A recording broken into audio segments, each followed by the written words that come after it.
Alexandre Delvalle, bonsoir. Bonsoir. Vous êtes professeur de géopolitique et de relations internationales à l'IPAC Business School. Vous êtes également consultant et chercheur associé au Center of Political and Foreign Affairs et au Centre français de recherche sur le renseignement. Vous avez écrit une dizaine d'ouvrages, dont plusieurs ont fait polémique. Pardon ? Une vingtaine, c'est pas grave. Une vingtaine d'ouvrages, alors corrigeons.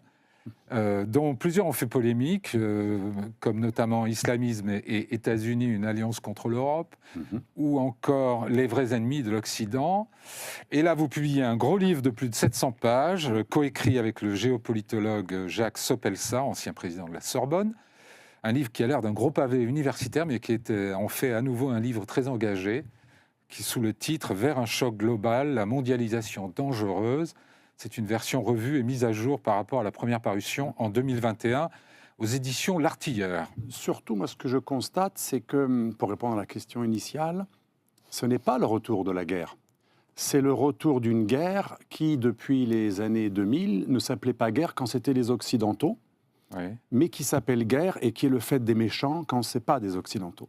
Rappelons-nous la guerre du Kosovo, qui était illégale, qui était une opération de déstabilisation de l'ex-Yougoslavie. La guerre de l'OTAN au Kosovo. La guerre de l'OTAN contre le Kosovo, qu'on appelait guerre humanitaire. Certains parlaient d'intervention humanitaire. On bombardait les gens par amour pour eux. Rappelez-vous Kouchner, c'est pour le bien des gens d'ex-Yougoslavie qu'on a complètement déstabilisé l'ex-Yougoslavie. Après, il y a eu la guerre de 2003 en Irak. Ça, là aussi, c'était des dommages collatéraux. 1 million de morts, c'est des dommages collatéraux. Donc, ce n'est pas le retour de la guerre. Moi, ce que je constate, c'est que les Occidentaux appellent guerre quand ce n'est pas eux qui l'amènent, mais par contre, quand ce sont eux, ils font comme les Russes. Les Russes ne parlent pas de guerre, d'opération spéciale. Nous, on parlait d'intervention humanitaire. Donc finalement, quelle est la différence ? Elle n'est pas si énorme que ça, et c'est le thème de mon livre avec Jacques Sopelsa. Nous faisons un petit peu le tour de tous les conflits. En fait, c'est le retour d'une guerre ou de conflictualité qui veut protester contre un ordre international qui est en fait un ordre international occidentalo-centré. Et c'est ce qu'a dit Biden. Biden n'a pas menti quand il y a eu cette guerre en Ukraine. Il a dit ils veulent défier l'ordre international libéral. Il manquait juste le mot américain ou occidental. C'est-à-dire qu'aujourd'hui, il y a un défi majeur contre l'ordre international occidental qui n'a pas accepté de partager le gâteau, qui n'a pas voulu réformer l'ONU. L'ONU, franchement, l'Inde pourrait être membre du Conseil permanent de sécurité. Ce serait quand même assez normal. Ou le Brésil. Non. Ceux qui sont dans le statu quo depuis 1945 n'ont pas jugé utile, et ce n'est pas leur intérêt, de partager ce gâteau. Et Vilfredo Pareto, le grand économiste et politologue, a bien montré que quand il n'y a pas de circulation des élites, quand il n'y a pas de partage du gâteau, eh bien, il y a un clash, ou plutôt en français, il y a un conflit. C'est ce qui se passe aujourd'hui, c'est la révolte du monde non occidentalo-centré. Et nous, là, on pense que vraiment, c'est le retour de la guerre. C'est horrible, parce que ce n'est pas des guerres que nous avons menées pour le droit humanitaire, pour le droit international ou pour le bien. Et bien sûr, ce ne sont pas des dommages collatéraux, puisque les méchants, eux, ils font des crimes contre l'humanité. C'est ça qui est intéressant à décrypter d'un point de vue géopolitique. Adrien, Je me refuserai absolument de dire que c'est parce qu'il y a un déclin américain, ni même un déclin de la puissance américaine. La puissance américaine, c'est toujours la puissance américaine. En revanche, il y a un déclin de la puissance. Et pourquoi il y a un déclin de la puissance ? Parce que la puissance, qui autrefois était la règle du jeu de la vie internationale, ne l'est plus aujourd'hui. La puissance est devenue impuissante. La puissance est devenue pantois face et on le voit, à ces réalités. On le voit très bien, Delvalle. avec Gaza et avec le Hamas, comme avec l'islamisme. C'est utiliser la puissance de l'autre comme une faiblesse. Voilà. C'est le fait que l'autre utilise sa puissance parce qu'on va le provoquer. C'est pas moi qui le dis, c'est pas une interprétation. Le numéro 3 du Hamas a accordé une interview récemment dans laquelle il disait « Nous avons provoqué ce déluge sciemment, nous l'avons calculé, nous avons provoqué le déluge de quelqu'un de plus fort que nous afin de gagner des consciences. » bombardement, vous voulez dire. Oui, afin de gagner des consciences. C'est ce que disait aussi Adnani, l'ancien porte-parole de Daesh. Et c'est ce que dit aussi Naji, Abou Bakr Nazi, dans la stratégie du chaos. On pousse l'autre à commettre une erreur et on va perdre des territoires, disait Adnani, porte-parole de Daesh, mais on va gagner des esprits. Et c'est le génie de l'islamisme radical que d'être asymétrique et du faible au fort. Ouais. Génie, bien entendu, entre guillemets, mais ça marche puisque la condition, c'est la médiatisation. Et la médiatisation, c'est notre faiblesse. Quand ce genre d'ennemi utilise cet appel aux témoins, ça marche puisque nos médias aiment le sensationnel, nos médias aiment le sang, et nos médias parlent de ce dont les islamistes djihadistes veulent que l'on parle. Et donc, ils savent que nous avons une énorme vulnérabilité, et effectivement, leur atout, c'est notre puissance. Et leur force à eux, c'est leur faiblesse. Oui, enfin... Jean-Marc Gonner. Ça marche vers l'extérieur. Bien sûr. Parce qu'à l'intérieur, les islamistes ne gagnent pas en popularité. Ça marche. C'est pour un appel aux témoins à les l'extérieur. décolonisations ont été gagnées par les plus faibles. Oui. Et Comme ça, l'Algérie. on n'a jamais su analyser ce phénomène. Mais c'est ce que dit monsieur par l'appel aux témoins extérieurs. Oui. C'est la stratégie. J'appelle la communauté internationale à faire poids pour isoler mon ennemi qui abuse de sa force. Si on applique votre raisonnement sur les sociétés qui sont maintenant au centre des guerres et des conflits, ça met l'Europe dans une posture plutôt mal en point, non ? Les sociétés européennes ne sont pas très préparées à la guerre. Qu'est-ce qu'on appelle l'Europe ? L'Europe de l'Ouest n'est pas préparée à la guerre, même les guerres quand elles sont 0 mort, ou plutôt c'est les autres qui meurent.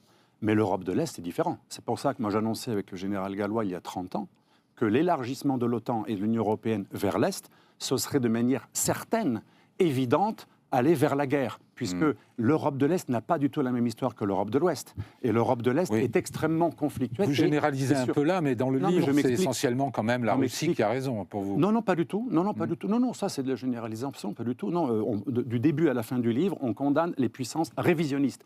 On ne peut pas faire mieux d'appeler la Russie puissance révisionniste qui veut réviser les frontières des voisins. Quand même... Non, c'est une lecture, je dirais peut-être atlantique, on peut vous retourner le compliment. Oui. Non, je pense que les pays de l'Est de l'Europe sont ultranationalistes, sont extrêmement souverainistes, ils n'ont pas le même passé, ils ne sont pas traumatisés par la même chose, ils ne sont pas traumatisés tous par le fascisme comme nous, ils sont plutôt traumatisés par le stalinisme. Regardez l'Allemagne elle-même. Où est-ce qu'il y a des nazis en Allemagne ? Dans la partie Est. Ce n'est pas pour accuser les gens de l'Europe de l'Est, bien entendu, mais en Europe de l'Est, il y a beaucoup moins de complexes vis-à-vis de l'identité, de l'ultranationalisme, voire même du racisme. Donc, il n'y a pas une Europe. Il y a une Europe de l'Ouest qui aime pas avoir de morts et qui aime les guerres que quand elles sont humanitaires avec des proxys qui meurent pour nous.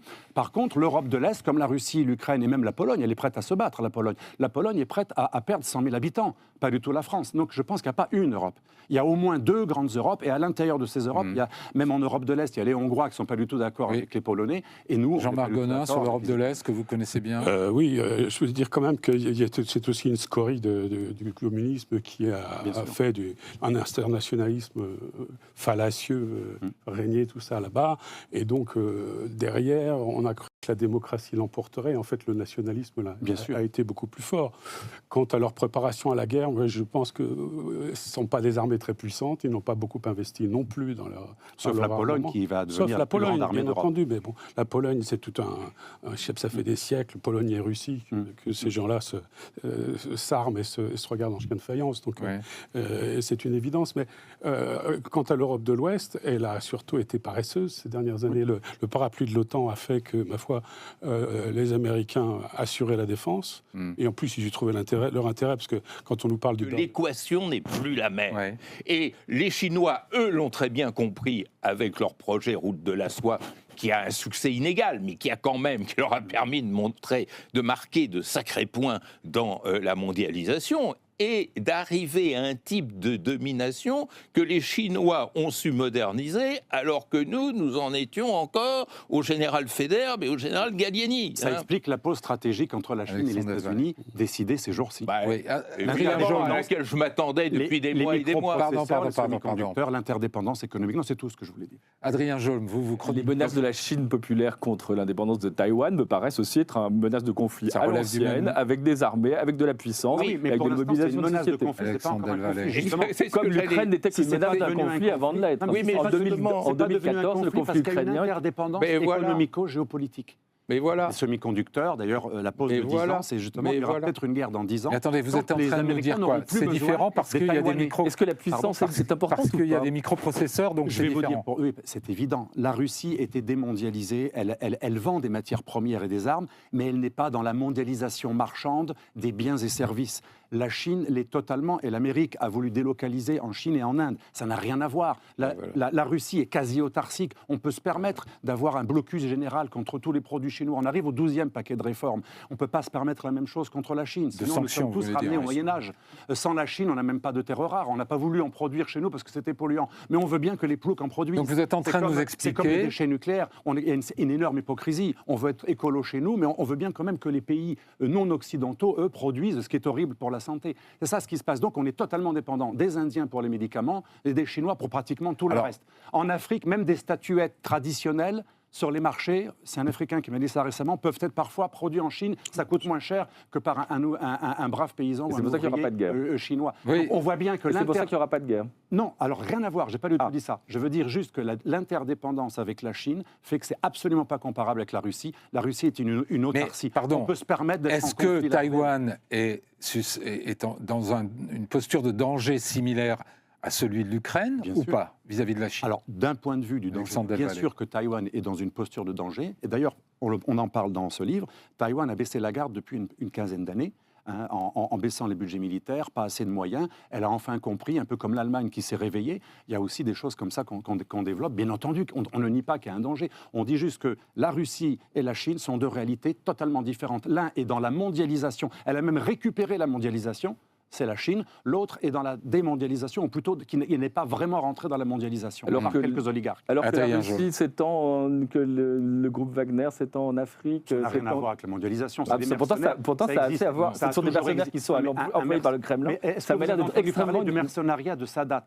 Ça me paraît. Vous connaissez Sadat, c'est les mercenaires, turcs qui recyclent des djihadistes. Il y a aussi, on en parle dans mon livre, Sadat. Il y a les mercenaires, il y a plein de pays qui en utilisent, y compris la Turquie. Oui, sauf que la Turquie, on n'en parle pas. Wagner est un instrument du pouvoir russe. Et le fait qu'il s'insère dans tous les conflits avec le fait d'être peu dans la mondialisation. Laissez finir. Vous commettez une grave erreur. Vous mêlez internationalisation et mondialisation. C'est deux choses tout à fait différentes. Elle me semble pourtant assez liée, mais bon. Ah bah non, c'est pas du tout la même chose. Ça a toujours pas du tout la même chose. Les mercenaires envoyés sur un front extérieur, ça a toujours existé. En aucun cas. La mondialisation marchande, en tout cas, ça dépend comment vous la définissez. Moi, je parle de défi. La mondialisation marchande, c'est pas Wagner. La mondialisation marchande, c'est vendre, acheter des produits, je n'ai toujours pas compris délocaliser. En quoi elle impacte la relation entre la Chine et Taïwan, en quoi c'est une garantie, en quoi ça justifie la course aux armements dont parlait Adrien Jaune. 60 à 70% des puces en dessous de 6 nanos. Et tout le monde dépend de Taïwan, y compris les Américains, y compris les Nous savons ça, mais donc, c'est ça, que je ça n'empêche pas la course aux armements actuelle. Bien sûr, ça n'empêche pas. Et comment elle s'inscrit dans votre schéma? Il faut l'interpréter. Bon, vous savez, moi, je fais un métier où je n'écris jamais d'horoscope, c'est-à-dire... D'ailleurs, je ne suis pas bon en matière d'horoscope. C'est-à-dire, je ne sais pas s'il va y avoir une guerre demain, après-demain, dans 10 ans, dans 20 ans, entre la Chine et Taïwan. Et je n'oserais jamais répondre à cette question parce que nous en sommes incapables. Simplement, j'essaye, moi, d'interpréter les faits tels qu'ils sont révélés. Pas tels que nos fantasmes les imaginent, mais tels qu'ils sont révélés. Il y a une chose qui est très intéressante. C'est de voir, premièrement, et là je rejoins ce que vous disiez tout à l'heure, la Chine a su capter la mondialisation pour la dominer. Et pourquoi a-t-elle réussi à la dominer? Parce que la Chine, qui n'appartenait pas à l'ancien jeu international, avait toute l'attitude pour faire de la mondialisation ce dont elle avait besoin pour s'accomplir. Et ça a marché. Et également l'avidité de nos multinationales qui voulaient produire moins cher. Exactement. Ce qui veut dire une chose qu'il faut quand même avoir en tête, c'est que dès qu'il y a un conflit en Afrique, les Occidentaux se précipitent pour y participer. Réidéologisation du parti, et que Xi Jinping lui-même a des phrases beaucoup plus belliqueuses, qui ne sont pas des fantasmes, mais c'est bien ce qu'il dit sur Taïwan à tout propos, et que ces intentions belliqueuses ne sont pas démenties, qu'il y a des manœuvres chinoises de plus en plus importantes autour de Taïwan, et ça, ce sont quand même des actes de pré-guerre officiels. Ça peut être de la pré-guerre ou de la dissuasion pour dissuader l'autre de faire la guerre. On va se passer le petit extrait vidéo où on voit Anthony Blinken réagir à l'utilisation répétitive du mot dictateur par Joe Biden. Regardez les efforts d'un secrétaire d'État, chef de la diplomatie, ruiné à néant en un mot. Seule phrase. Well, look, he is. I mean, he's a dictator in the sense that he is a guy who runs a country that is a communist country that's based on a form of government totally different than ours. Entendu, mais il existe une vidéo sur Twitter où on voit Anthony Blinken décomposé. Presque. Enfin, non, il garde quand même son compte à soi, mais on voit que beaucoup d'efforts diplomatiques ont été ruinés en un mot. Il avait fait pareil avec Ben Salman pour l'Arabie Saoudite, qu'il avait traité de criminel, qu'on devait traiter traîner devant les tribunaux internationaux. Après, il a dû faire amende honorable, et des années plus tard, il est allé envoyer tous ses émissaires pour demander pardon à MBS, qui n'a pas trop pardonné d'ailleurs. Le problème, c'est qu'après, il n'assume pas tout à fait. Après, il est un peu prisonnier de son verbe moralisateur à usage interne électoral, bien entendu. C'est la mairie. En l'occurrence, Adrien, vous l'interprétez comme moi, ma position, les Taïwanais généralement, sur... il faut toujours prêter attention à ce que les gens disent. Très souvent, ils disent ce qu'ils font et font ce qu'ils disent. Poutine a annoncé ses intentions avec l'Ukraine. Le président chinois Xi Jinping annonce ses intentions avec Taïwan. Très souvent, la vérité est en fait assez visible. Il y a une énorme différence, très rapidement, une énorme différence quand on parle dans le livre.